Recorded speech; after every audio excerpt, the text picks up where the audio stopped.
fake reality TV. It's not What fake. is good, everybody? Welcome to another SB Nation NFL show. I'm Rob Stats Guerrera alongside RJ Ochoa from Blogging the Boys and Brandon Lee Gowton from BGN. Just having a little argument about Survivor, the worst show on television. Oh, come on. What's up, guys? Oh, dude. Wow. Seriously. What a loser. Brandon, happy Friday to you. Shout out to Gabriel, I suppose. Cassidy was robbed. You're spoiling the show. It's been over 24 hours. People, That's a terrible job by you, RJ. That's an awful job, and I don't even care about that show at all.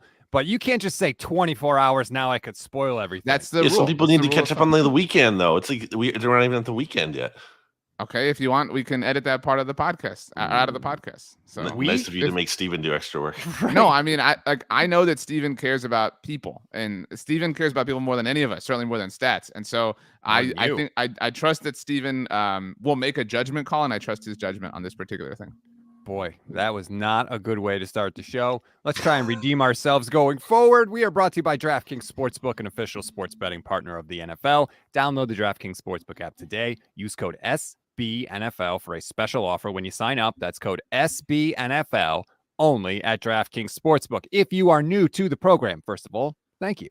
We are going to preview every game on the Sunday slate. We'll do our pick 3 locks of the week. But before we do, Thursday night football, gentlemen, 49ers get the 21-13 win over the Seattle Seahawks. They clinch the NFC West. They clinch a top 3 seed in the conference. It's good to be a 49ers fan right now, as you guys will do everything you can to poo-poo the victory from last night. You have yet to walk into a lake or jump into a lake, so I don't know that this even really counts. It was an impressive win that they almost blew. So, I mean, kind of a scary end there for the Niners faithful. What is it? The faithful, right? That's the thing. Whatever. I mean, seriously, what an impressive season. Like, I don't know why we don't pay attention to things like this, but Kyle Shanahan should be firmly in the discussion for coach of the year. Like to pull this off. As a Cowboys fan, I'm very grateful that the Niners are entrenched within the top 3 seeds, because it does look more likely than anything else that Dallas will be the top wildcard team. And I am very, very afraid of this 49ers team. The Christian McCaffrey trade, look at that. It worked out. Like, we all kind of thought that was a panic sort of thing. This team rolls. They are very, very impressive. And like, no matter who is gone, whoever it is, they will find a way. And I really respect that. I think Brock Purdy has obviously done a great job relative to expectation for what he is coming in. Stats, I know you were hating on him at one point last night, but overall, I mean, it's not just him too. I mean, like, some of these throws he's making is wide open targets. Wide open. That George Kittle second touchdown, which also just amazing yards after the catch on that play. Like, how many players score a touchdown on that play? So yeah, he's certainly getting a lot of help, but to his credit, he's making some legit throws too. Again, especially relative to expectation. I mean, the star of the show for the 49ers is clearly their defense, which has just been shut down, lights out, dominant, really since they got blown out by the Chiefs, which, good team, good offense in Kansas City. So nothing to sneeze at there. So really, really impressive win by the 49ers, who I think at this point, clearly the second best team in the NFC behind the Philadelphia Eagles. And always find a way to get the Eagles love in there. I do respect that.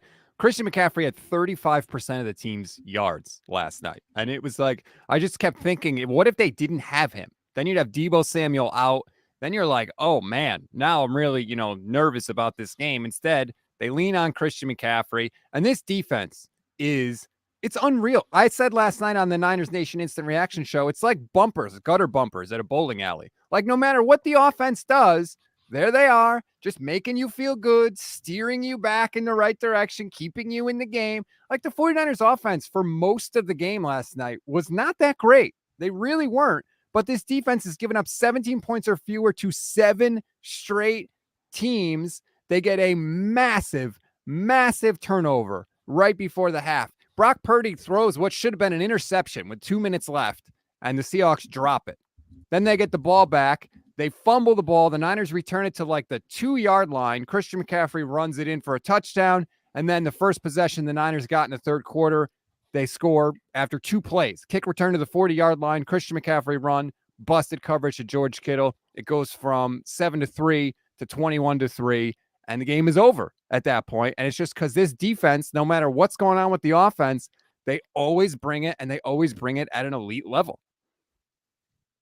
I know this was inconsequential on the Seattle side of things, and I'm curious for y'all's thoughts on the Seahawks as a whole, because they're really fading right now.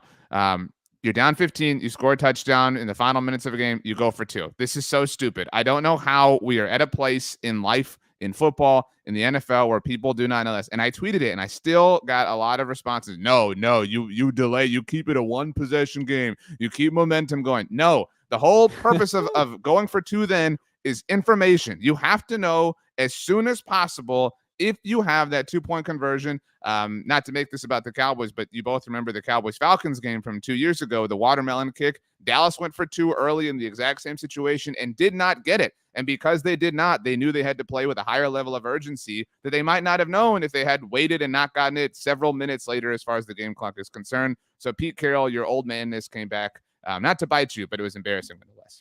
I think the Seahawks are definitely kind of turning into the Seahawks we expected them to be this year, earlier in the year. I mean, look at their last 5. They're 1-4 with losses to the Bucks, who don't look good, and that was on a neutral field. Then they lost. They lost to the Raiders at home. They lost to the Panthers at home, and they just lost to the 49ers, which is not anything to sneeze at. Once again, I'll use that turn of phrase, but it was at home. So they haven't even played a road game in this stretch, except for their too close for a comfort victory over John Wolford. Like, that's their one win. So yeah, they're not a good team right now. They have collapsed out of the NFC playoff picture. It's not impossible that they can still make it, but they're certainly, their stock is trending down, while teams like, I think the Commanders could be on the up. The Lions, who really needed this Seahawks loss and we're rooting for that, could certainly be surging here. So not trending in the right direction. The offense for Seattle has just really kind of failed them. They had the one turnover last night, but Geno really just has not been able to counter what the defenses are now doing. They adjusted to him, and he has not been able to come up with a counterpunch to that. They had one play last night over 20 yards. They scored 1 offensive touchdown in 8 quarters against the 49ers this year.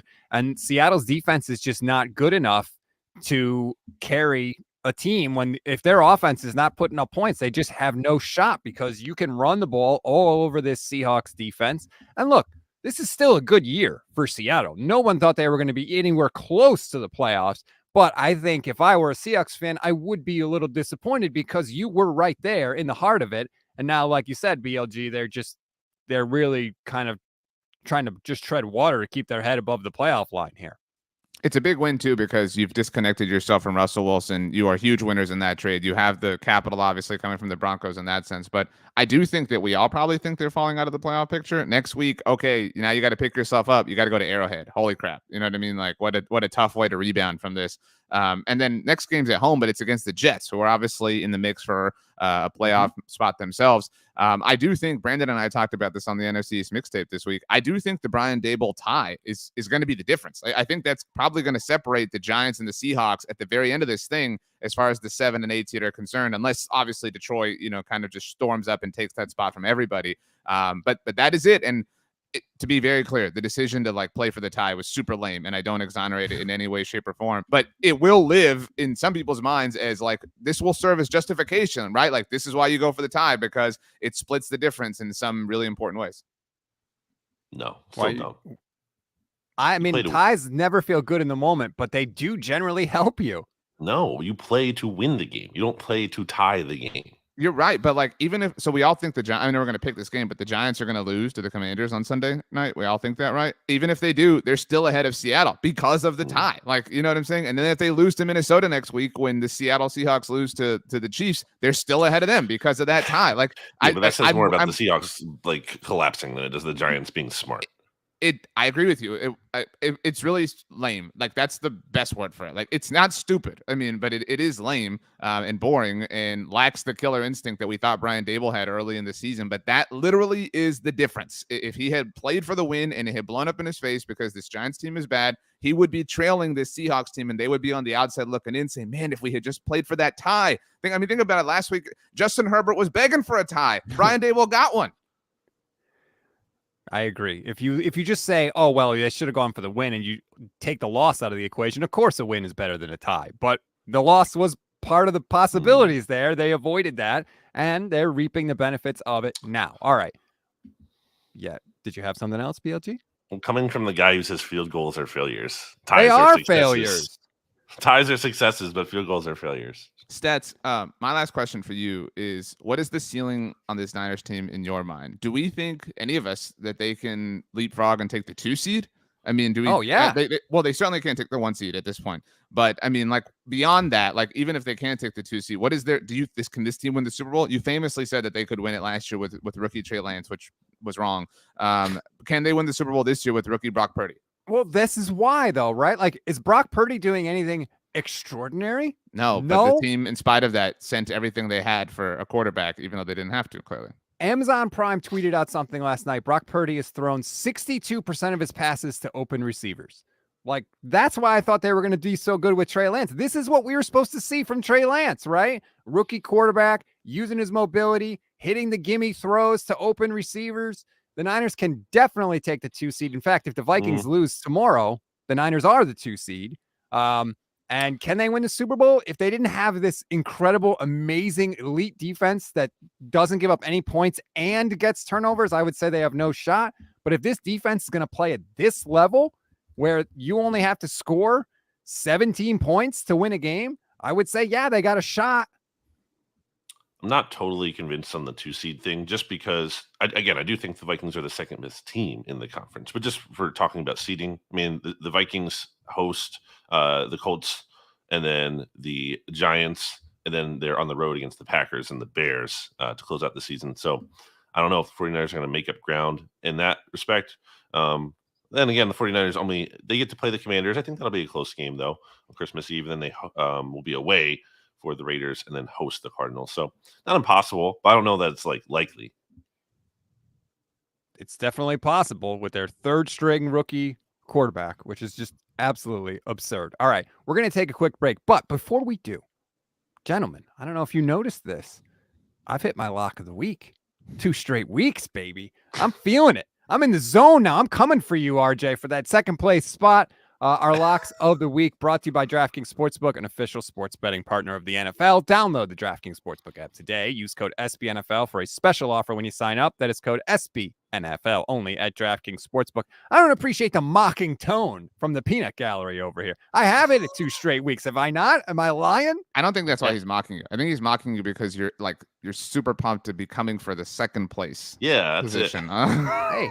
You got to climb the ladder one rung at a time. In a competition with 3 people, just to be very clear, like for the purposes of all the information. That's fine. Last week, week 14, BLG had the Lions minus 2.5. That was a win. That was my all-time lock this season. Like I had 100% confidence it was happening. I had the Eagles minus 7 over the Giants. That was a win. RJ took the Steelers minus 2 over the Ravens. That was the only loss of the week. BLG, you are still reigning supreme, 9-5 on the year. RJ is 6-6-2, and I am 4-8-2. BLG, what do you like this week? So if I get this right, I clinch. Is that the case with at least for the regular season? Obviously, yeah, we got to go through the playoffs. But I will at least win the regular season. I go into the playoffs with the top. Seed, bragging about second place in a 3-man competition over here. So I'm gonna go with the Cincinnati Bengals, 3.5 at the Buccaneers. Bucks vibes are so bad. I trust the Bengals. Joe Burrow, to me, is one of the most intimidating quarterbacks in the NFL right now. I put a lot of trust in him. I like what they've been able to do in the run game. They have that available to them. So I just trust the Bengals right now, who I think are surging in the AFC North, kind of just waiting for that Baltimore slip up so they can kind of get back, or at least get back into position to be in first with a win when they play the Ravens again. And I feel good about that game and their chances of beating them. The Bengals are the 3rd ranked team by rushing DVOA, only behind the aforementioned Ravens and the Eagles. So I think that kind of gets slept on because, Burrow and their ability to pass, but they can also run the ball too. RJ? Well, I know, you were feeling like second place. I don't know if that meant that you were going to get to go in second place here. I am actually second place. Something you didn't really mention. I thought about taking the Minnesota Vikings here because I cannot believe the line. It's so embarrassing that they are barely favored against the Indianapolis Colts, but that felt too easy. I am not somebody who puts a lot of stock into what people say after press conferences, but do you guys remember after the Bills lost to the Patriots last year on Monday Night Football? Was it Micah Hyde and Jordan Poyer got all pissed off and they for like being questioned about like, their toughness or whatever. And then they came out and just like throttled the rest of the regular season and the early part of the playoffs. This past week, Josh Allen told that his offense doesn't look like a Super Bowl caliber one. Okay. Like I kind of trust Josh Allen to take that super personally. Again, I think that's a weird thing to grasp onto, but beyond that, the Buffalo Bills are obviously an amazing team. The Dolphins, kind of like the Seahawks, I think we're starting to see them hit that ceiling that we saw early in the season, everyone except for Brandon, obviously. Bills 7-point favorites at home against the Dolphins. Buffalo's sneakily grinding out some impressive games and some impressive performances, and I think we're due for like a full Josh Allen sort of game. 7-point favorites against the Dolphins. I will take Buffalo. I'm kind of along the same lines as you, RJ, with the people getting angry. I think Patrick Mahomes does not like the fact that everybody wants to give the MVP to Jalen Hurts. Obviously, Mahomes did not have his best game last week. I think he's a little ticked off. We don't really talk about this side of Mahomes' personality, but like he does have a little bit of that, like, I don't know what you want to call it. It's not being conceited, but like he wants his flowers and he deserves his flowers. And who's on the schedule this week? Perfect for me, low-hanging fruit, the Houston Texans. Only a terrible team would struggle to beat the Houston Texans. I mean, if you can't beat the Texans easily, you really shouldn't even be in any sort of Super Bowl discussion. That's the Niners lost to the Bears. Are they the Texans? How many wins do the Bears have? Is it more than the Texans? They lost to the Bears. Just to Did be they lose to them in like a dome? They lost like to the Bears. So the weather wasn't a factor at all. Let's all be. And the Eagles lost to what was at the time a very, very bad Commanders team. So let's just all calm down a little bit here. Like 6 or 7 games. They're a playoff team. I'll just say that. Anyway, I'm taking the Chiefs. I don't care if the spread is 14 points. It could be 1,400. I'm still taking the Chiefs. Wow. Patrick Mahomes is just going to absolutely light it up, and then he's going to thrust himself right back in the front of this MVP conversation. He was the favorite, the DraftKings favorite to win the MVP before last week. I think he wants it. I think he's coming for it. This is a perfect opportunity for him to pad the stats a little bit. Give me the Chiefs, and I will give the 14 points. All right. Same game parlay time. We were so close last week. I really thought we were going to get it at one point during the game, but unfortunately did not work out. BLG, you had Tyreek Hill anytime touchdown score. That was a win for you. Unfortunately, I had the Chargers over 24.5, and RJ, you had Eckler over 69.5 receiving yards. Neither one of those things happened. So we're still trying to hit one of these damn same game parlays this year. We are going to try again for you. By the way, me and BLG tied at the top of the standings at 6 and 8. RJ bringing up the rear at 4 and 10. This week, it's Giants and Commanders on Sunday Night Football. I'm going to go lead this thing off. Daniel Jones, anytime touchdown scorer. It's plus 290 right now. When Daniel Jones doesn't score a rushing touchdown, I feel like the Giants don't have a chance to win. Like, he has to score a rushing touchdown. It's either him or Saquon. Otherwise, the Giants don't do anything. And I just think that whether it's a blowout or whatever the circumstances of the game are going to be, somehow Daniel Jones is going to find a way to run the damn ball into the end zone. So I'll take the anytime touchdown scorer, Daniel Jones, and I feel pretty good about it. Well, you said, unfortunately, stats about me hitting on the Tyreek Hill leg of the same game parlay. I mean, this is a team activity. We're trying to win the people money. It's not unfortunate. It's unfortunate that RJ's did not hit, but it is what it is. I'm going to go with Terry McLaurin anytime touchdown in this game. He actually only has 3 this season. Can you believe that? Only 3 touchdowns for Terry McLaurin. Not necessarily playing with the best quarterback, so that's part of it. But one of his came against the Giants when they played the Giants. And the Giants are very banged up at cornerback. Dory Jackson probably not going to play. Also, elsewhere in the secondary, Xavier McKinney still out. Both Devontae Smith and A.J. Brown scored touchdowns last week, and the Eagles pretty much just scored at will in general. I think that Giants defense is leaky right now and having issues. I know the Commanders' offense isn't necessarily prolific, but I think Terry McLaurin is going to continue to be a key piece of this offense down the stretch, and I like his chances to get into the end zone. The Commanders, one of the best rushing teams in the NFL, kind of low key. Nobody really gives them credit for like being really good at anything. It's just like, hey, they're kind of figuring this out. Look at the Commanders, Taylor Heineke, oh, Ron Rivera, oh, but very good at moving the ball on the ground. Brian Robinson, a huge part of that. I don't know that he's eligible. I think we've talked about this for comeback player of the year, but I mean, I don't see why not. Like, it's kind of an ambiguous award. I mean, totally deserves it. Obviously, he is one of the better running backs on the NFL, and given the start to his season off the field, that is an incredible story. He should win something at the very least. And I could totally see the Commanders, first possession of the game, just kind of moving, methodical, grinding things out. That's the kind of football they want to play, not take any big chances. It's a division game at home, blah, blah, blah. Brian Robinson, first touchdown of the game. We will know whether I hit or not soon enough. Plus 550. I believe in it. We're trying to win people money. We got to get 3 picks right.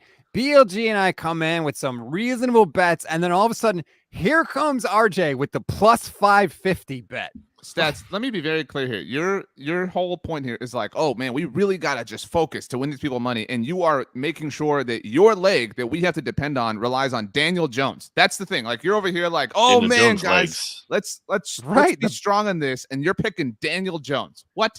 The best part of Daniel Jones' game, you're picking something that's plus 550. Vegas says, we only want $100 from you. We're so confident you're not going to get it right. If you happen to get it right, we'll give you 5 times your money. That's essentially the bet that you have made. No wonder we haven't hit one of these all year. It's all your fault, RJ. I hate you both. All right, let's take a quick break. When we come back, we will rip through all the games. This is an incredible sports weekend. Started last night. We got games tomorrow, World Cup final. It's going to be a hell of a lot of fun. Back here on the SB Nation NFL show, it is time to fly through all of the games coming up. We are going to give you our picks and analysis on every single one, unless one of us happens to get zapped. If that happens and you hear the little electrocution sound, there you go. We are not allowed to give any analysis. We can just make a pick. We can all zap each other. Steven Serta of Arrowhead Pride behind the glass can zap one of us if he wants to have a little less editing to do. Okay, here we go. We'll start with the Saturday games. The Colts are in Minnesota to take on the Vikings, RJ. Minnesota giving 3.5 points. This was nearly your lock of the week, but you didn't have the stones to take the Vikings. No, it was too low hanging fruit. And unlike you guys, I want to be a little bit clever and creative and feel proud of the locks and things that I lay out for people.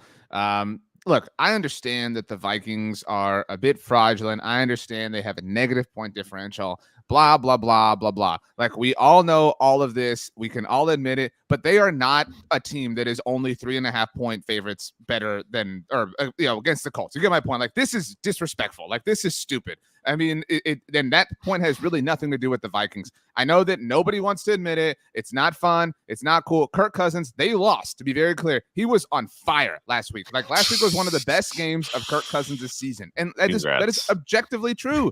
And so, like, I mean, he has maybe the best receiver in the NFL, certainly somebody who's in contention for it. The Colts have nothing. Like, the idea that the Colts could come 3.5 points within the Vikings is ridiculous to me. And so I couldn't feel like a high level of integrity locking this up because the Colts are that bad. And I don't know why people are so lost within the Vikingsness that they cannot just say, you know what, this is a good team. They're not this super stout team, but they're a good team. They are miles and miles and miles better than the Colts.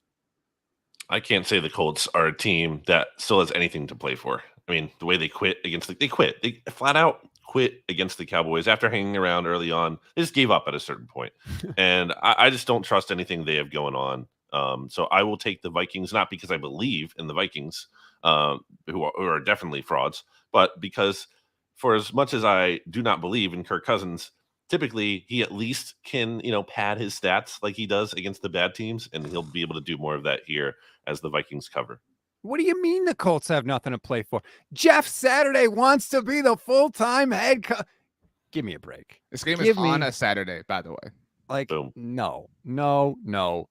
Minnesota, I do think you are frauds, but damn, if you can't beat the Colts, like, come on. I'll take the Vikings, and I will give the points. Next up on Saturday, Ravens at the Browns. The Browns are getting 3 points in this game. The Ravens, like, what are the Ravens, BLG? The Ravens are a team that won by 2 points against the Steelers. And Mitchell Trubisky, despite having a plus 3 in the turnover margin. So yeah, I mean, like that's concerning. Ravens are due for a loss here.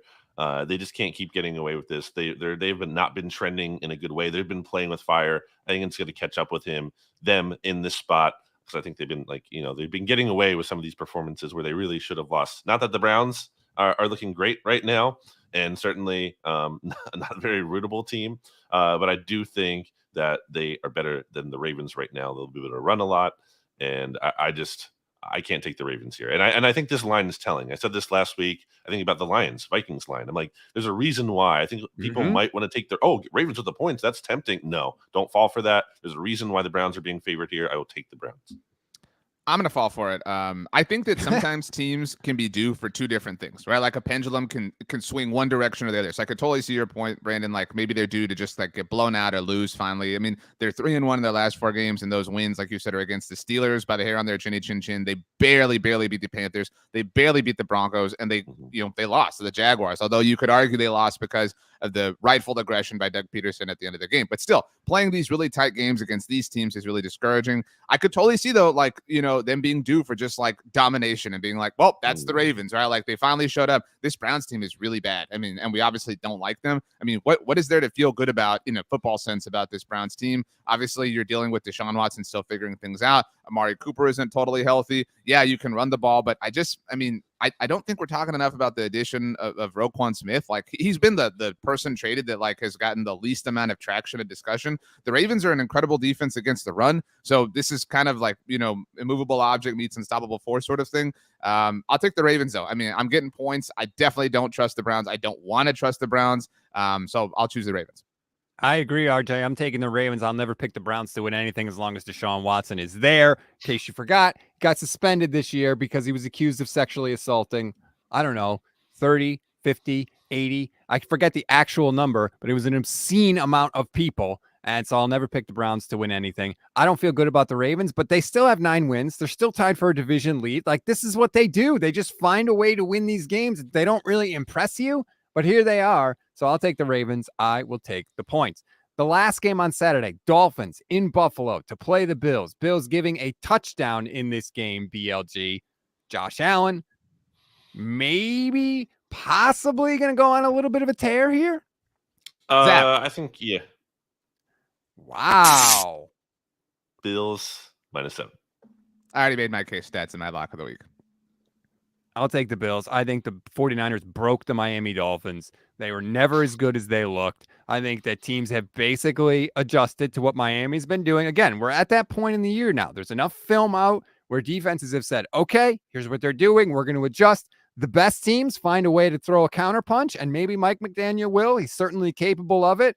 But I think that the Dolphins are at an inflection point right now in their season, and it has not been going great, and it's not going to go great against Buffalo. So I will take the Bills and give the points. I do want to say one thing about Mike McDaniel. The stuff that I normally find annoying from people is endearing for him. Like the t-shirt thing, you know what I mean? Like everything he does that is like kind of silly and jokey. Like if it were anybody else almost, I would find it to be so eye-rolly. But I don't know what it is. Like I enjoy it from Mike McDaniel. Like I'm not in love with it. Like I think there are people who are taking it in and being like, he's the best, coolest coach in the NFL. But it is kind of cool and funny. He's different. At the very least, I appreciate that. Did you see the huge watch he wears during the game? It's massive. And I'm like, dude, what do you need to know what time it is? You got somewhere you got to be? I mean, yeah, it's strange. Everybody made a big deal about the shirt and like them, like what did they do? Stats, they like lowered the temperature in their indoor training facility to like all the way to like 60. Yeah, but he made a point that like I think about all the time. That's why like he feels like a fan that is a head coach in some senses. Like he was like,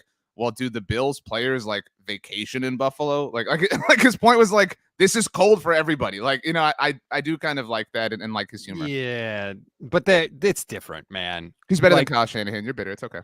You can't say like, oh, it's going to be the same for both teams. It's definitely going to feel colder for the Dolphins. Come on. I don't think that's true. That's stupid. Like that's dumb. It's going to be equally cold for the two of them. You live in Texas, right, RJ? Yeah, but again, like, what's the temperature in Texas right now? no, but like what your statement is like literally incorrect. Like I might not be as accustomed to like living and operating in the cold, but it will be equally cold for me as it will be for you, somebody who lives in the Northeast. No, it's gonna feel different. No, It but it will absolutely literally is. be equally cold. Like I'm saying, my experience might be different, but it might not be. Like that's like it's silly. The temperature is going to be the same, but it's not going to feel the same for both people. Okay. All right, let's move on to the Sunday games. Detroit playing the Jets. The Jets are giving 2 points. We got a little bit of news. As we're recording this show, Adam Schefter tweeted that Mike White has not been cleared by the doctors. So that means everybody's least favorite quarterback, Zach Wilson, is back starting for the Jets. A little bit awkward. Mike White's been practicing. He said he was going to go. Like he had no doubt in his mind. Think again. It is Zach Wilson against the Lions, BLG. I mean, Zach Wilson sucks. I mean, it just does. He's terrible. There's never been a moment where you're like, I kind of see it with Zach Wilson. Not really. No. The Lions are surging.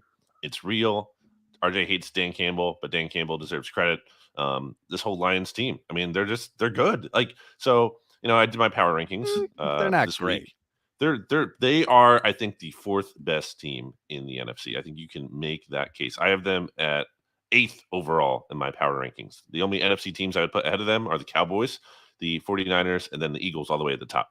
So they have a losing record. I think that's fair, though. But look, it's not about the overall. It's like, look how they're playing right now. They're playing really well, and they're a formidable.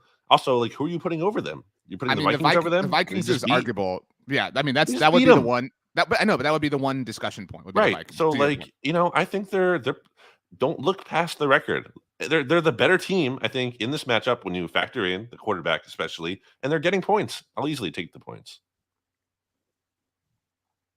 RJ? Well, I don't know. I'm kind of with Brandon on this. I do think you said don't look past the record. I think you meant to say look past the record. Like they're not this below 500 team. Like who they are today.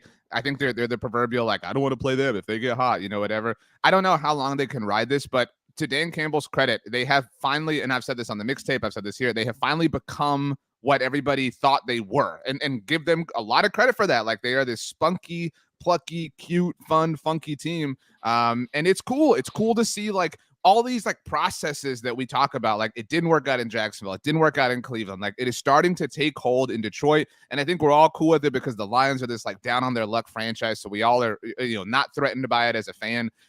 It's cool. It's fun. And dude, Zach Wilson, what? Like this is an incredible week for Jeremy Reisman at Pride of Detroit. Seahawks lose on Thursday night. Now you get this game against Zach Wilson. And so like we've seen the Lions like check all these boxes, right? Like, be the spunky underdog, win as a favorite. Well, now go crush this team. Go kick their ass. Like this is Zach Wilson. Everybody thinks he sucks. Go prove to everybody that you really are the 4th best, 3rd best, or 4th best, 5th best team in the NFC, whatever the case may be. Keep your playoff dreams alive. I love the Lions in this game.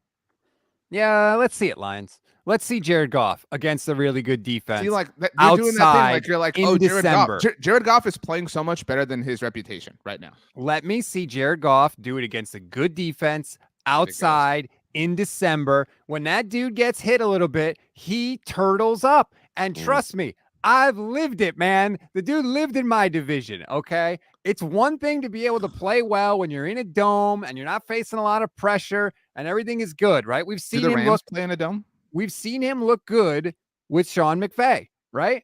But in certain circumstances, he folds up like a tent. So let's see it. Here he comes, Detroit. Big bad Detroit Lions. Losing record, 6-7. Everybody loves them, okay? All right, let's see it. Beat the Jets, a really good defense. And with Zach Wilson starting, you beat them, you even your record, maybe I'll start to believe. But until it happens, I'm not going to believe. Because you're the Lions and you've been Lionsing for my entire life. I mean, I think it's fair to be a little bit skeptical for sure. And with Jared Goff, but like, again, I think you're selling this team a little short. They're 11th in DVOA. They are 12th in point differential. Like you want to say losing record? They're 5-1 in their last 6 games. The one loss was to the Bills on Thanksgiving where that was a very competitive game. And what was that was that the one? It was on Thanksgiving. It was in Detroit. Yeah. Okay. So it's in Detroit. Yeah. So, I just think you're sleeping on them a little bit. What's your pick? Are you taking the Lions? I don't think you said your pick. Yeah, it's really scary. If it was Mike White, I Oh, would be what a like, fraud. Jets, Oh my gosh, no what a problem. fraud. You can't even pick against them. Yeah, because Jared Goff could still play like crap, but he won't play to Zach Wilson crap level. No, I'll I take do the think Jets. I do think Yeah. that that's a funny wrinkle to this game. It was 2 years ago that the Jets beat the Jared Goff-led Rams to knock themselves out of contention for the #1 overall pick. And when they had to ultimately settle for Zach Wilson, who will now start in this game. That game was at New York. This game is at New York. Kind of fun little poetic symmetry here. Like, I just imagine the Jets getting that news in the locker room and everybody being like, "Oh, okay." Like, it's like a downer. Like, this guy was supposed to be your starting quarterback, but that's where we are with the Jets. Okay, next up, Cowboys in Jacksonville to take on the Jaguars. Jags getting 4 points in this game. RJ, Cowboys coming off a putrid performance against the Houston Texans. They didn't lose to the Chicago Bears. They routed the Bears. Anyway, yeah, I mean, Dallas overlooked them. They took the cheese, smelled the cheese, bit the cheese, whatever. They did everything with the cheese last week. Played down to the Texans. They needed I don't think 198 it yards. smelled the cheese. They smelled themselves, whatever. They put themselves in a position to need a 98-yard touchdown drive at the very end. They got it. They got an incredible goal line stand right before that. But yeah, it was 55 minutes of really bad football all the way up until that point. If it hadn't been for that, I would feel more like this was a trap game, because this is the game before their game against the Eagles. Obviously, the Micah comment this week that everybody made a big deal over. So I think they kind of already had their trap game, if that makes sense. I don't know if either of you know this. I don't know if I said it on the mixtape. The Cowboys have never won in Jacksonville. Kind of a weird, funky storyline. They've only technically played there once. Their second trip to play the Jaguars was in London in 2014. That was Terrell Owens' debut. That day was a very, very long time ago for the Cowboys. I did say that on the mixtape now that I bring that up. I think I equated it to Philly's game against the Packers. They lost to the Commanders, the Eagles did. They really struggled against the Colts the following week. We were all starting to ask all these questions. Are they for real? They came out and it was kind of a weird game, but throttled the Packers in the overall. I know the Jaguars are really, fun and coming off a big win from a week ago, but it was 2 weeks ago that they got routed by the team that you hate, Stats, in the Detroit Lions. Trevor Lawrence playing well. Doug Peterson knows the Cowboys. The line a little bit, more shy than I thought it would be, or, a few weeks ago at least. I'm taking Dallas to cover. I think that, they generally respond well to a bad moment like that and lock in. I think they do that this week. Well, the Cowboys have Micah Parsons. It's been a little quiet lately. There's some people out there saying, they wish they could trade Micah Parsons and a first-round pick for Nick Bosa. Specifically Fooch. So much.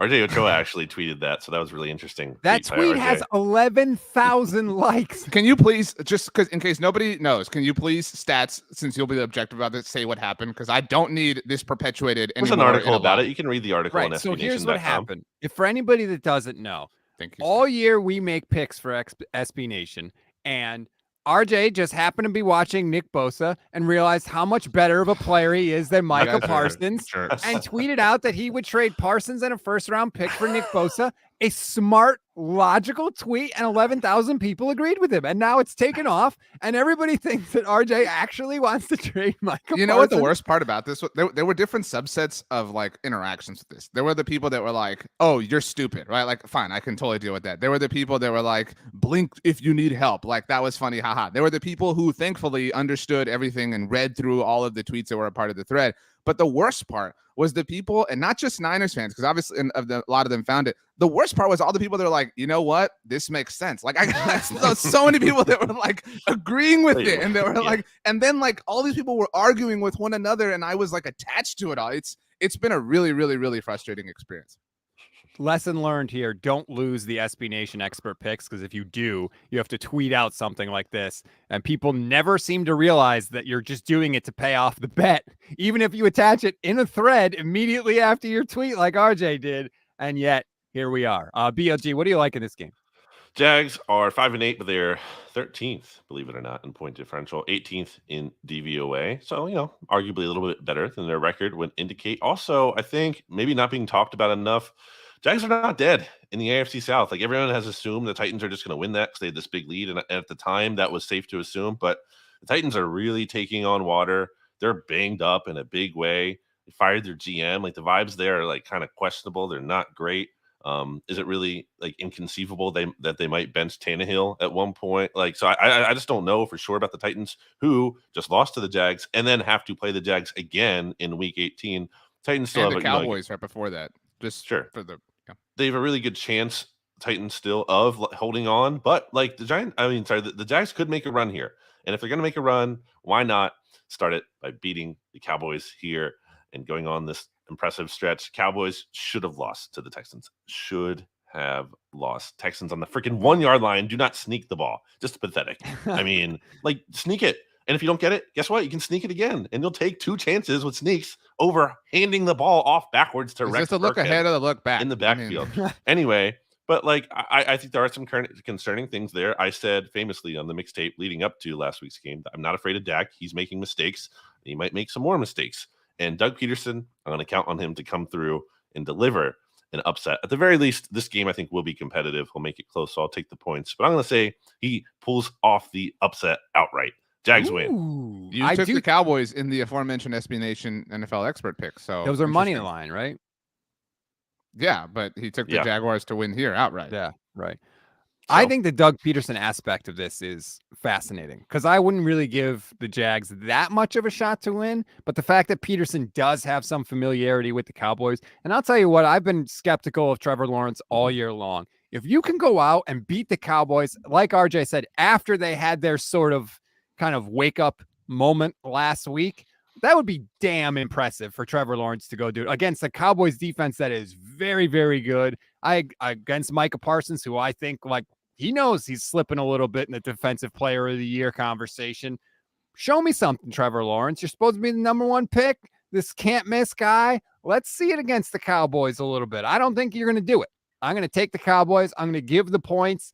I'm no fan of Mike McCarthy, but I agree with RJ in that, like, I can't see the Cowboys coming out flat 2 weeks in a row. And if they do, how nervous are you going to be, RJ, if they come out flat 2 weeks in a row? I mean, there's pros and cons, not pros, but like there's, spin zone, I guess. It will be frustrating, obviously, because all that was said, at least that I said, after Thanksgiving was like, okay, 4 of their final 6 games are against the crummy AFC South, right? So, they blew out the Colts in the fourth quarter, but that game was kind of close for the first 3 quarters. They should have lost to the Texans, but they didn't. And if they did actually lose to the Jaguars, that would be concerning. I told Brandon on the mixtape, when it came to the Jaguars and Titans, I'm more concerned about the Jaguars game than I was a week ago or 2 weeks ago, and I'm less concerned about the Titans game than I was at that exact same time. So they've kind of switched. And if Dallas can get through this game, you feel a little bit better about their chances, obviously, just kind of sew things up. If the Cowboys do lose, and if the Eagles, I know we're going to get to that game, but if they win, the NFC East isn't over, but it's kind of effectively over. And so that's what I'm saying. Like the spin zone would be, okay, now you can kind of let go of that chase that you have for the division, for the 1 seed, whatever, and you can kind of lock yourself into the 5 seed, and you can manufacture your own bye, your own rest period, down near the final 2 weeks, last week of the regular season. Settle into the 5 seed, Cowboys fans. All right, let's go to Chicago. What did the Niners do last year, Stas? Eagles are coming to the Niners got to the NFC Championship game. I know, as the 5 seed. Something the Cowboys haven't done since 1995. They were the 6 seed, right? The Niners last year? No, they were the 5. Seed. Yeah, they were the 6. They were the second to last. I don't even know you're saying. What a fraud. What a loser. Wow. Eagles in Chicago to take on the Bears. Bears getting 9 points in this one. Justin Fields has been a little plucky. Are you willing to come off your Fields stance at all, BLG? Give me a matchup in this game that you think favors the Bears. The coin toss? The fact that the Bears are coming off a bye, the fact that it's a home game for the Bears, like, I don't know, man. It's tough to look at the matchups on paper, and football's not played on paper. But let's say Justin Fields has an awesome game. Okay, great. What is the Bears defense? Do you know what the Bears sack leader this year? Can you name who leads the Bears in sacks? I know you can't. It's Jaquan Brisker, a rookie safety. He has 3 sacks. Wow. Do you know their defensive linemen, like the top defensive lineman in sacks this year on their team? 2. So, like, this defensive line is terrible, and I just think that's a huge mismatch with what the Eagles have going on. And the Eagles are rolling. Like, it wasn't just that they beat well, let me phrase it this way. The Titans and the Giants, the Eagles dominated in the past 2 weeks. It wasn't like those teams were making massive mistakes and shooting themselves in the foot and really hurting themselves. There was only 1 turnover combined in those 2 games, and it was in garbage time last week against the Giants. So the Eagles are just like dominating teams on their own. They're not just relying on the other team beating themselves. I think the Bears are a team that might be beating themselves to some extent. For as much praise as Justin Fields has gotten, he has 6 interceptions in his last 7 games. And I think the Eagles are going to very much try to put this game on him throwing the ball. That's the formula for victory. Like, make him throw. If he's going to go off for 350 yards passing, then fine. You'll live with that if he does that. But you just can't let him run, which is easier said than done. Who's he going to throw it to? I mean, that's the thing, by the way. Chase Claypool has not practiced this week.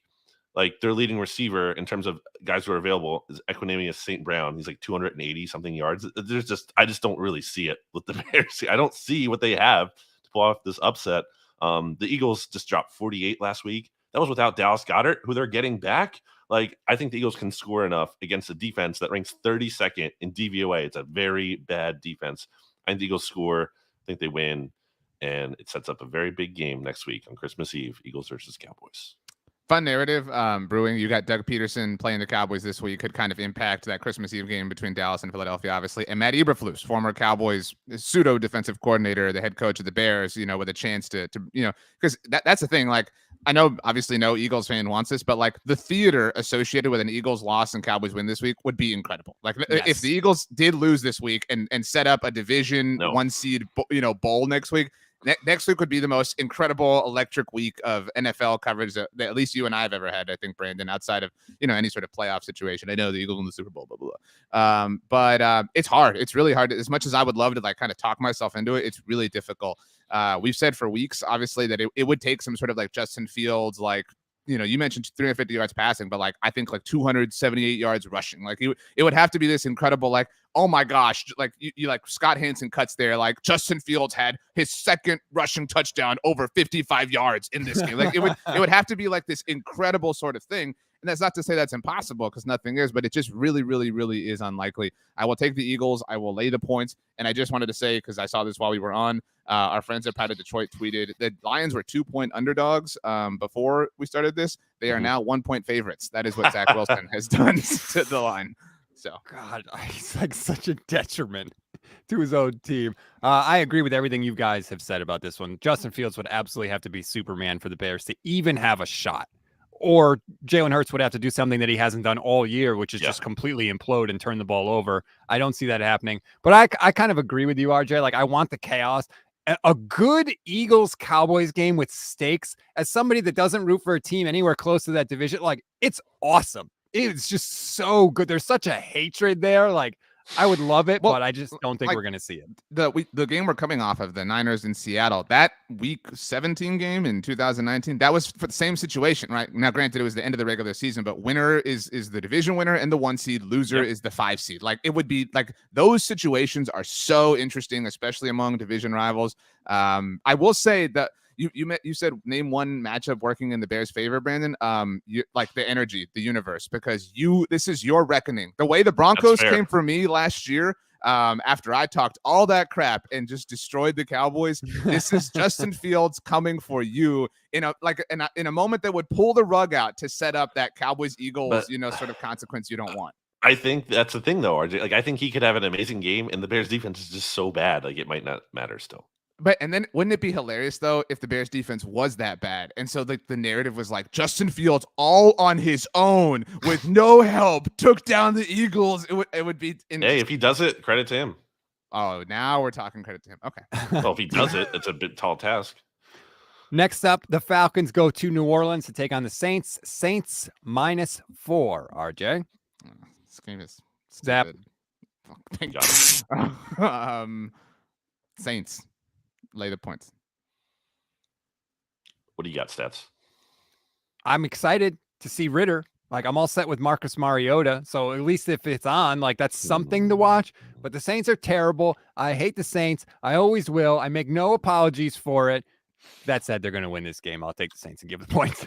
I think I've just gone against like ever betting on the Falcons because they lose. What do? They lose better than anyone, and especially in painful fashion. So why am I going to like bet on that? I can't do that. I know the Saints are not good, but I just more about not trusting the Falcons. Watch this be like a Saints win by 3 points. Naturally, that's how it'll go. They'll win and not even cover. I will mention Eagles own the Saints first round pick if you didn't know that, and it's currently at number 5 overall. So really rooting against my pick here. I would love to see a Falcons win, but Falcons did, by the way, have a big lead over the Saints all the way back in week 1 and then blew it as the Saints came back because that's what the Falcons do. We'll be interested to see Ritter. I agree with you on that. I don't think I can give him the benefit of the doubt from the start. I want to, Stats, your big theme of this episode is like, let me see it before I start to say, oh, Desmond Ritter, maybe he is good. Yeah, but at least it's something, because otherwise I wouldn't care about this game at all. So at least if Scott Hansen is going to be cutting to this game, like, oh, there's something to hope for anyway. Next up, Steelers and Panthers. Panthers hosting this game, giving 2.5 points. I mean, the Steelers, like, what are we doing here? You would have to say one of our names to ask one of us to step up. Step up, RJ. The Steelers are really bad, but I think we've let ourselves like run away with this Panther storyline a little quickly, right? Like we do that sometimes, like, oh, well, now like, X team is like, and is in a position, and like the Panthers are playing really well. I think Steve Wilkes deserves a lot of credit. I hope he winds up getting that head coach job full time in the offseason. That being said, Stats, you and I both hyped up the Ravens. The Steelers did play them tough. I mean, without Kenny Pickett, like that's worth mentioning. And like, this is the Mike Tomlin's Pickett. What a big loss that is. He's their starting quarterback. Better than Trubisky. Yeah, he's their starting quarterback. You're over here gassing up Brock Purdy. Like, you should give, the Steelers some credit for doing this. I'm not gassing up Brock Purdy. I'm a Brock what you said. Play the tape. Anyway, this is my moment to speak, Stats. You asked me to step up. So yeah, like this is like a Steelers thing. Like, oh, like would-be team coming in here with like a Cinderella vibe. Like, let's crush them. Let's end them. You know what I mean? Like that. I think we're kind of like forgetting that the Steelers have to win out if they want to protect Mike Tomlin's precious, never finished below 500 record. I'll take the Steelers in this one. I just don't think. I mean, we're gonna rely on Sam Darnold as a favorite. Like, we're gonna do that. It feels wrong. So I'll take the Steelers. I think the Panthers have a little bit more to play for, though, in terms of, NFC South is still open for them, especially but they could lose this and it would still be open for them. That is also true. But I think there's something to how they're playing better lately. I think there's something to Matt Rule being gone and him being a big problem there. Again, I'm not the biggest Darnold believer, but I don't know. Something about this Panthers team, they've been a little bit, I believe in them a little bit. And if Kenny Pickett was fully healthy, then maybe I feel better about the Steelers, but he's been limited in practice this week. He's splitting reps apparently with like Mason Rudolph. Mason Rudolph might play. I don't want to put any faith in Mason Rudolph, so I will take the Panthers here. There's people on the Steelers campaigning for Mason Rudolph to start over Mitchell Trubisky, which is why. I don't really care. Friendship. I'm not a Trubisky. I never understood why people thought Mitchell Trubisky was suddenly going to be good. We talked about it because he had the former second overall pick vibes. Like, if you have that will carry you a long way. He had some good preseason games behind Josh Allen in Buffalo. He was on a Bills team that was very good. That was his biggest quality. Stupid. I don't think that the Panthers are going to be able to run for 200 yards on the Steelers like they did on the Seahawks. So I really don't feel good about this game either way. And maybe this is just my bias of the Steelers generally not being a tire fire for my entire life, but I'm going to take the Steelers. I'm getting the points. I don't feel great about it, though. This could easily come back to bite me. Next up, where are we on my list? I don't know. Oh, there we go. Chiefs, Texans, final game. Everybody knows where I stand. I took the Chiefs in my lock of the week. Texans are getting 14 points, BLG. Yeah, the Chiefs aren't always the best at covering the spread. They do win a lot. And the Texans are just terrible. It'd be really embarrassing to like almost lose to that team. Really embarrassing. So I think the Chiefs are going to bounce. They did not cover against the Broncos, notably, as I said, not the best at covering. But I do think they cover here. And the Texans are just terrible. What do they have going for them? Not much. I will take the Chiefs. I'll keep it short and sweet. This has nothing to do with this game, but I just saw it. Robert Saleh spoke about Zach Wilson this morning and said he's the same quarterback that once went 18 for 18 in a bowl game. That's his exact quote. So he didn't get better from college. I mean, it's that same player. I'm just like, that's actually right. Was it the Cheez-It Bowl? Like, what are we talking? That is so mean to the Cheez-It Bowl. By the way, SBNation.com, Mark Schofield and JP Acosta did a great job ranking every single bowl game by watchability. Everybody should check that out. But I'm going to take the Chiefs. I trust them. I trust the Chiefs. I don't trust the Texans, obviously. I do want to give Steven some credit because it happened in a weird way, but Steven said like it would be ugly against the Broncos if the Chiefs would kind of pull away. You did say they would cover, Steven, I believe. But it generally was kind of along the vibe that you painted. Do you think they cover in this game, or do you think it's more of the same? I think they will cover in this game because the Texans are so bad. And I understand they're coming off of that near shocker against the Dallas Cowboys. But they have a really long injury list this week. Dameon Pierce likely isn't going to play. Brandon Cooks is up in the air. Nico Collins probably isn't going to play. They're also going to be missing Derek Stingley and Steven Nelson, their two starting cornerbacks against the Chiefs. So it's just going to be ugly for the Houston Texans, and you can run all over them if you want to. I think the Chiefs are going to be able to do whatever they want offensively, so I think they cover pretty easily. This also sets up for the after the Chiefs throttle the Texans, see, that's what a good team does against the Texans. Look at the Cowboys. Exactly It's totally going to happen this week. So. Yeah, bounce back against a one-win team. That's what it's all about. Can't argue with that. Let's get to the late games. Titans on the road in LA to take on the Chargers. Chargers giving 3 points. How comfortable do you feel giving the Chargers 3 points in this one, RJ? Very. The Chargers did it last week. They stepped up, finally as a complete and total team. Last week was maybe the best I've ever felt about the Chargers. And so very, very happy for that. Very happy to see Justin Herbert, get a moment where he was surrounded by everybody.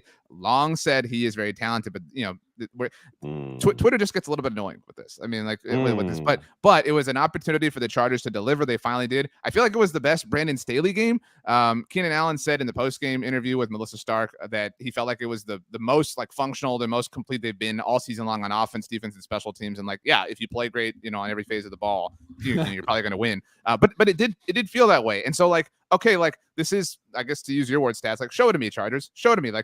This Titans team is really, really running on fumes right now. Go beat them. Keep yourself alive in the playoff race. Your time is now. You really are this great team. You do have this great quarterback. You have these great weapons around him. Find a way, get into the tournament. The Chargers, I think we all think, could be a team that goes to Arrowhead in the wild card round if Kansas City doesn't get the bye and upsets them. Be that team. Do it. Realize your potential. We want that so badly. Yeah, Chargers are seriously banged up. I mean, it looks like they're going to have no Treylon Burks again. Christian Fulton, starting quarterback, out. Titans are banged up. Sorry. Why do I keep... Well, I mean, the Chargers are banged up, too. That is also not untrue. I mean, in terms of their IR, if we're including that, and also Derwin James has not practiced this week. But, yeah, I mean, I just think the Titans are not trending in a good direction right now. They really are not. And I think they might lose control of the AFC South. I think that's an ongoing theme for them here. So I will take the Chargers, who are surging a little bit as they're trying to get a wild card spot. I have more faith in them right now than I do the Titans. Give me the Chargers -3. If it was 2.5, I'd feel so much better. I think the Chargers win the game. And I'll just say this. Please, Chargers, win this game. I don't want to see the Patriots in the playoffs. How don't you want to see Justin Herbert in the playoffs more than Mac freaking Jones? Come on. You got to do it just for the watchability, Chargers. I think this game, sort of swings the Sean Payton pendulum in a weird way. Because the Chargers win this game, it really improves their playoff standing and their playoff positioning, obviously. I mean, if it's not LA and Dallas, which were the two kind of hot teams at the beginning of the season, where is Sean Payton going? Wouldn't it be so underwhelming if he returned to New Orleans? Yeah, with Tom Brady. You know what I mean? After all that is New Orleans, it's just you just took a year off. Yeah, what was the point? I'm not saying Dennis Allen is a great coach, but that would be kind of mean, to do to Dennis Allen. And you're gonna go to Indianapolis, you're gonna go to Denver, and coach Russell Wilson. I don't know. I mean, I'm not a big Brandon Staley fan, but I do kind of want to see the Chargers stir the pot a little bit here. I don't know. I can't believe nobody's ever been zapped when it comes to the Chargers. That's unfortunate. All right. Still plenty of time. Bengals in Tampa Bay to take on Tom Brady and the Buccaneers. Bucks getting 3.5 points. No matter how much the Buccaneers lose, they continue to be in line to win the division and make the playoffs, RJ. I agree with Brandon early on in that Joe Burrow is an intimidating quarterback. He's kind of the most hiding in plain sight sort of star player in the NFL right now. I think he's the biggest threat to take the MVP away from Jalen Hurts, and he's got kind of the path. If Kansas City falters a little bit, the Bengals play the Buffalo Bills on Monday Night Football, the final Monday night game of the season, in the penultimate week of the regular season. And we all know how MVP is. It's you had to have had a great season. You had to have had a big moment, really late in the year. And I'm not saying he wasn't deserving, but Joe Burrow got hot late last year, and that's how he stole comeback player of the year, rightfully so. And so you could kind of see if Jalen did have a bad game against the Cowboys, like we've talked about Brandon before on the mixtape, you could see fate working out that way for Joe Burrow. And this could be, even though the Bucs are so bad, he beat Tom Brady, he destroyed Tom Brady. Look at Joe Burrow, he's just adding another one. I don't know how you don't pick the Bengals right now. They are really, really finding themselves. I'm not a big Zach Taylor fan, but I think he deserves a lot of credit. They've kind of stabilized, and now he helps them. I didn't feel like he ever did anything that helped them before. I'll take the Bengals. So since October 2nd, the Buccaneers have scored just their highest point total since getting blown out by the Chiefs in a 41-31 game. It's 22 points. I mean, this offense is just such a slog. Like, it's tough to watch. I just don't trust it. Whereas the Bengals, again, they have multiple ways they can win with Burrow and the passing attack and the running game. And I don't know. I feel like we're from a vibes perspective and how bad things have been with the Bucs. I just feel like we're almost due for the Bucs to drop out of that top spot in the NFC South. Maybe it's the Panthers who get it. And it's like, why did Tom Brady come back? He unretired for this, so he could not even win like the worst division in the league. That'd be like so pathetic. So I'm rooting for it. And again, when it comes down to like if you power rank the most intimidating quarterbacks right now, Jalen Hurts is at the top, obviously. But then Joe Burrow is right up there along with Mahomes and Hurts. And I would even might put him above Josh Allen right now, but certainly close. So yeah, it's my lock of the week. I'll take the Bengals to win. By the way, we're so due for like a stat that's like the last time Tom Brady and Aaron Rodgers both played every game of the regular season and both missed the playoffs, like blah, blah, blah, blah, blah. You know what I'm saying? Like, we're on the verge of that happening here. Anti-lock breaks were invented or some crazy thing like that. Yeah, you got to give Cincinnati credit. 9-2 in their last 11 games. They've gotten better as the season has gone along. They're playing their best football at the most important time of the year. And I just don't see how the Buccaneers do it. I mean, their offense is bad. They don't throw the ball deep down the field. They don't even look like they like each other. Like, it's really weird. Mike Silver had a crazy note in his column after they lost to the 49ers. The Tom Brady meets with Byron Leftwich before the game. They like make changes to the game plan, and Todd Bowles doesn't find out about them until the game starts. Like, what the hell's going on? That is a really weird situation. I don't like anything happening with the Buccaneers right now. Cincinnati is playing great football. I have confidence in Joe Burrow to win any kind of game they need to win. If it's close, he can pull it out. If they need to put up, 35 points, he can do that too. I will take Cincinnati, and I will give the points. Next up, the Patriots are in Vegas to take on the Raiders. The Raiders are giving a point as Josh McDaniel faces his old squad. RJ? Thank goodness this game is not on Sunday Night Football. I have like stats. You mentioned like, oh, you're not like affiliated or connected to the Cowboys Eagles thing, but like you're like, that would be so awesome. Like, as a football fan to watch this. Like, I have zero interest in the Josh McDaniels, Bill Belichick. Like, there's nothing, no juice to it, nothing whatsoever that I find interesting, anything like that. The Raiders, I want to believe in. I want to take the Raiders. I just can't. I can't feel like clean about doing this. I'll take the Patriots, especially if I'm getting a point. But like, this game is silly and stupid and whatever. It's going to happen. That's all I can say about it. Patriots have 2 wins over teams this year with winning records. It's the Jets with Zach Wilson and twice. So not the most impressive resume by the Patriots there, although they can beat the bad teams. I think the Raiders are a bad team, so I will take the singular point that I am getting here. If Bill Belichick walks up to Josh McDaniels at midfield before the game starts and says, hey, you want to come back and be the offensive coordinator? Like, does Josh take it on the spot? Like, that might happen. I mean, it's terrible. I'm so sick of Patriots storylines. I'm like, oh, did you know Matt Patricia wears a number 2 pencil behind his hat? Like, I'm so sick of all of this. It's so tired. The Raiders stink. Get over this Derek. Like, Derek Carr is the absolute worst quarterback for you to have for your franchise because he's not terrible enough for you to get a high draft pick, and he's not good enough for you to do anything with. And they're just in this purgatory if you're the Raiders. I don't care about this game at all. Vegas is giving a point. I guess I'll take the Patriots. Okay, but I'm not going to spend a second of time thinking about this game. One more game on the Sunday slate, at least for the late games, and that's Cardinals at Broncos. Just when I thought there was a game I couldn't care about less than Patriots Raiders, here come the backup quarterbacks, BLG. Yeah, I don't know. Cardinals. Perfect. RJ? I guess the Cardinals. Man, like, what a gross. Like, the vibe. I don't know that there are vibes left in Denver. Like, everybody is mad. Like, everybody hates everything in Denver. I'm fascinated to watch that offseason unfold. I don't know that anybody's watching the Cardinals, and we didn't even mention Steve Keim and the medical leave he's taking. I mean, like, who's in a worse spot? Is it like what coach is going to get handed his walking papers first? You know what I mean? Like, this is just a gross game, but I'll take the Cardinals, I guess, because of Colt McCoy. Yeah, I'll take the Cardinals because of Colt McCoy also, but I agree. And just as an organization, so your GM is taking a medical leave of absence. Your head coach may or may not get fired. The quarterback hates the head coach, by the way, and that quarterback is going to have to come off ACL surgery. The Cardinals are in a terrible spot just as a franchise, and this game is utterly unwatchable. Sunday Night Football, Giants at the Commanders. Commanders giving 4.5 points. This is a massive, massive game for playoff implications. An old school NFC East game, BLG. You're going to go with Big Blue or are you going to go with the Commanders? Yeah, I didn't lock this up because I don't know for sure if they will cover. It could be a field goal kind of game, but like I am locking up the outright or the money line outcome.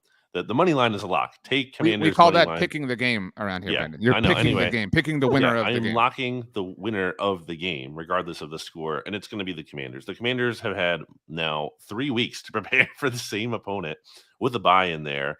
The Commanders are healthier. They have just more going on for them. The Giants have very much struggled for a while now. Their one win in their last, what is it, like 6 games now, is a 1-score game over the Texans that was at home. Like that's the best thing they can say they have recently. So, I mean, again, last week was not just like a fluke. It wasn't just about like the Giants making a ton of mistakes. Like they got dominated, destroyed by the Eagles. And I think they're going to be a little bit more competitive in this one, but ultimately not enough. The Giants' identity is Saquon, as it was earlier in the season, and he's not healthy. And he's just not the same player he was earlier on this year. The Commanders, meanwhile, still have their identity intact. They will win this game, and this is a massive game. It's like the winner of this game, their playoff odds go up about to like 90%, and the loser drops to like 30%. So it's a massive game. I think the Commanders are going to win it. We talk so much about like I could see it, like that's possible, like we sit here and we're like, this is incredibly infinitesimally small likelihood, but Justin Fields could have like an amazing rushing performance to beat the Eagles. As infinitesimally small of an outcome as that is, I think that's more likely than the Giants like getting it together here. The Giants are so bad. Stats: they were 7-3 on Thanksgiving Day, and they might miss the playoffs. Think about that. Like, it's inconceivable to imagine that happening. It is actually impossible to believe that would happen, but here they are. They might beat the Colts. Like, we don't know that they're going to beat the Vikings next week, but like they might be the Colts 2 weeks from now. Maybe they've really quit and kind of mailed it in by that point in time. Who knows? I do think, as it relates to the NFC East, and everyone can obviously listen to the mixtape on any of the 4 SB Nation NFC East blog podcast networks around here. This game also has like a huge, butterfly effect, because whoever wins, whoever loses, it will impact their standing, obviously, in week 18. Like who's maybe playing for that 7th seed, who's maybe locked in. Dallas visits Washington in week 18. Philly hosts the Giants. And if things do break, if every game winds up being important, like all of these little tiny details wind up mattering. And you look back on kind of like that Teddy Bridgewater article you wrote a few years ago, Brandon, like the trade that spawned all sorts of different domino effects. It's just so, I don't feel good. Like, and I'm so not down on Brian Daboll, but I feel so less convicted in him than I did at the beginning of the season. And I feel really convicted in Ron Guerrera. Okay. I've said my piece. Commanders. Brian Daboll's done a great job. He was, getting through it with smoke and mirrors early on. I think that's caught up to him. It's not a knock on him. He doesn't have the horses. That roster is terrible. It's been terrible for a long time. This is still a good season for the Giants. I just think the Commanders are the better team. They have the better quarterback. And I'll take the Commanders. I'll give the points in this one. I just think the Giants, they held it together with duct tape for as long as they could, but eventually it falls apart. And I think that's what we're starting to see right now. Last game of the week, Rams at the Packers, Monday Night Football. No analysis, just a pick. RJ. This is a good night to do your final bits of Christmas shopping, but the Green Bay Packers will win. The Baker Mayfield hype is for real. Rams +7. Wow. Okay. That wasn't one sentence. Aaron Rodgers won't go away just yet. I'll take the Packers, and they will cover the spread. That's going to do it for this edition of the SB Nation NFL Show. Please rate, review, follow the SB Nation NFL Show. If you haven't done so already, it really, really makes a big difference. If you leave a review, I promise we will read it on the show. Gentlemen, I hope you have a fantastic weekend. Terrible luck to both your teams. The Niners are NFC West champs. NFC champions. You messed up. It's stupid. You undid it and we'll already. see you in the Super Bowl.